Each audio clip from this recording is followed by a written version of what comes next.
الحمد لله رب العالمين والصلاة والسلام على رسوله الكريم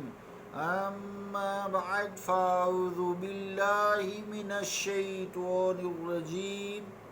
بسم الله الرحمن الرحيم وعن عبد الله بن عمر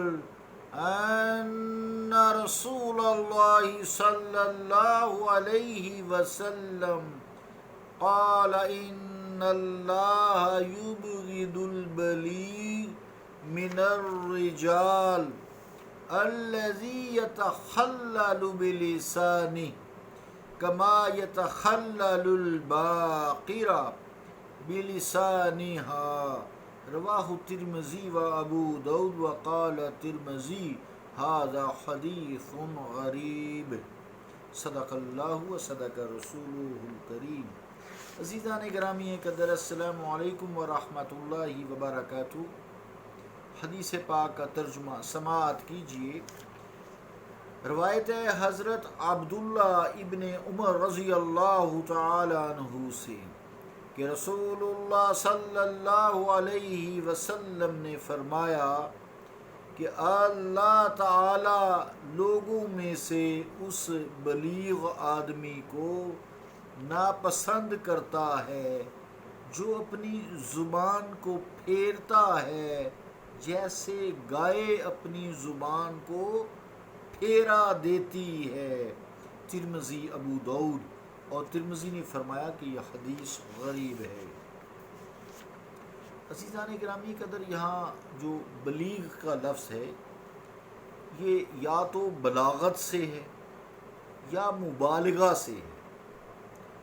بلاغت تو وسعت علم ہوئی، الفاظ پہ بہت ڈکشنری ہوئی، بہت زیادہ ہے کنٹرول اور باتیں کرنا، چاہے وہ اچھی ہوں چاہے وہ خراب ہوں، شریعت کے مطابق ہوں یا نہ ہوں، اسے بلاغت کہتے ہیں۔ یا مبالغہ ہے، مغالبہ بھی جو مبالغہ ہے، مبالغہ یہ بھی جھوٹ ہے تو بڑھاتا ہے، جتنا نہیں ہوتا اس سے بھی بڑھاتا ہے، اور اگر سچ ہے تو سچ کی تو خیر اچھائی ہے نا، اس کو بڑھاتا جائے۔ سچ سچ ہوتا ہے، جھوٹ جھوٹ ہوتا ہے۔ تو اگر بلاغت سے ہوگا تو پھر یہ مطلب ہوگا کہ جو کوئی کام کلام کی خوبیوں میں کوشش کرے لیکن جھوٹ سچ کی پرواہ نہ کرے، کیونکہ حدیث کا مفہوم یہی ہے۔ اگر مبالغہ سے ہے تو مطلب تو کلیئر ہے کہ وہ شخص لوگوں کی تعریف کرتا ہے یا مخالفت کرتا ہے، حجو میں مبالغہ کرے، جھوٹی سچی بات کی پرواہ نہ کرے کہ یہ غلط ہے یا درست ہے، جھوٹی ہے یا سچی ہے، حق ہے یا باطل ہے۔ حدیث پاک میں تخلل کا لفظ ہے، تخلل۔ تخلل بنا ہے خلل سے، بمانی درمیان یا بیچ میں سے، سینٹرل پارٹ۔ خلال اسی سے نکلا ہے کہ وہ تنکا جو دانتوں کے بیچ میں جائے اور وہاں سے جو صفائی کے لیے کوئی ذرہ اگر جمع ہے تو وہ نکالتے ہیں، اس کو جو ہے خلال کہتے ہیں، دانتوں میں کرنا۔ تو تخلل کے معنی ہوئے اپنی زبان کو منہ کے اندر دہان میں ہی بیچ میں گھمائے، یعنی بہت بے احتیاطی سے بولے، پھر اس کے ذریعے روزی کمائے، اپنی زبان کو چلانے کو روزی کا ذریعہ بنائے، گفتگو کو بے احتیاطی سے کھائے، حلال حرام میں تمیز نہ کرے، باہر زبان نکال کر گھما کر جیسے گائے چارہ پکڑتی ہے منہ میں لے جاتی ہے، اسے معلوم نہیں ہوتا یہ میرے لیے اچھا ہے یا برا ہے۔ کبھی گائے کو دیکھیں نا، زمین پر جب اس کے لیے چارہ ڈلا ہوتا ہے تو ایسے گھماتی ہے، سائڈوں سے گھما کے تو اس کو اندر لے کے جاتی ہے۔ تو اس کی مثال دی ہے اس شخص سے جو اچھی بری بات کی پرواہ نہ کرے، جائز ناجائز کی پرواہ نہ کرے، اپنے چند روٹی کے ٹکڑوں کے لیے چاہے وہ دین کو استعمال کرے، چاہے وہ شعر و شاعری کو استعمال کرے، چاہے وہ نثر کو استعمال کرے، کوئی بھی کرے، زبان کی کمائی کھاتا ہے وہ، چاہے وہ غزل گو ہو